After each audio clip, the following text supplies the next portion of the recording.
বিদায় নিতে চলেছে বৃষ্টি প্রবাহ। বাংলার আকাশে কয়েকটি জায়গায় মেঘমালা রয়েছে এই মুহূর্তে।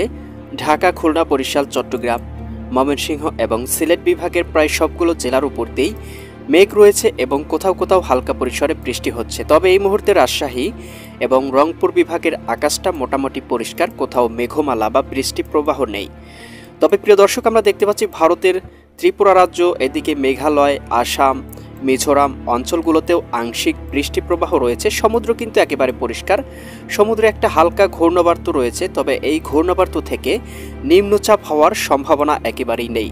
কয়েকটি বিশেষজ্ঞরা মতামত দিয়েছে এই মাসের 25 থেকে 30 অক্টোবরের মধ্যে একটা ঘূর্ণিঝড় তৈরি হতে পারে বঙ্গোপসাগরে, যেটার নাম হতে পারে ঘূর্ণিঝড় মন্থা। আর ঘূর্ণিঝড় মন্থা তৈরি হলে সেটা ভারতের উড়িষ্যা এবং বাংলাদেশের খুলনা, বরিশাল, চট্টগ্রাম উপকূলীয় অঞ্চলে আঘাত আনতে পারে।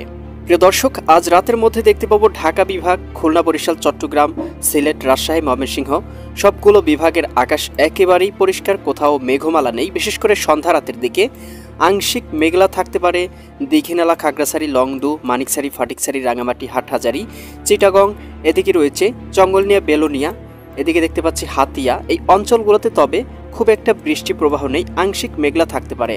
সে সাথে সিলেট বিভাগের কয়েকটি জায়গায় সিলেট, চারখাই, জকিগঞ্জ, জয়ন্তীপুর, চতকবাজার, কুলাউড়া, মৌলভীবাজার অঞ্চলগুলোতে, তবে অন্য অন্য অঞ্চলের আকাশটা আবার মোটামুটি পরিষ্কার। তবে প্রিয় দর্শক, আজ মধ্যরাতের পরপর দেখতে পাবো এদিকে আপনার সিলেট, সুনামগঞ্জ, হবিগঞ্জ, মৌলভীবাজার অঞ্চলগুলোতে 2 থেকে 3 মিলিমিটার, কোথাও কোথাও 8-10 মিলিমিটার বজ্রসহ বৃষ্টিপাত হতে পারে। এছাড়া ভারতের ত্রিপুরা রাজ্য, এদিকে আগরতলা, উদয়পুর, আরামপুর, আমবাসা অঞ্চলগুলোতেও 2-3 মিলিমিটার আংশিক বৃষ্টি প্রবাহ থাকতে পারে। এছাড়া কিন্তু আমরা দেখতে পাবো রংপুর বিভাগ, এদিকে ঢাকা বিভাগ থেকে শুরু করে খুলনা, বরিশাল, চট্টগ্রাম বিভাগের আকাশ পরিষ্কার।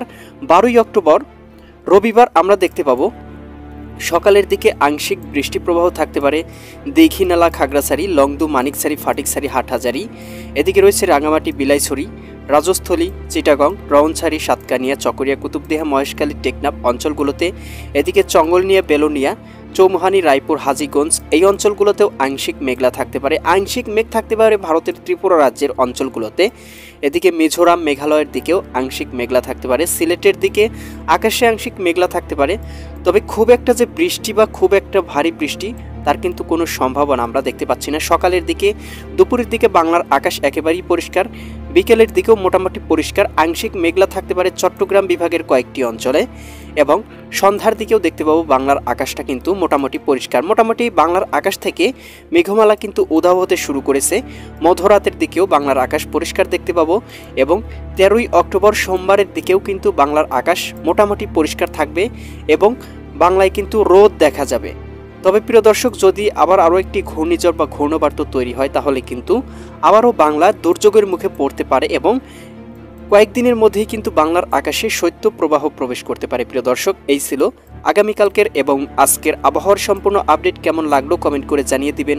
পরবর্তী আপডেট সবার আগে পেতে চ্যানেলটি সাবস্ক্রাইব করে বেল আইকন অন করে রাখুন। আল্লাহ হাফেজ।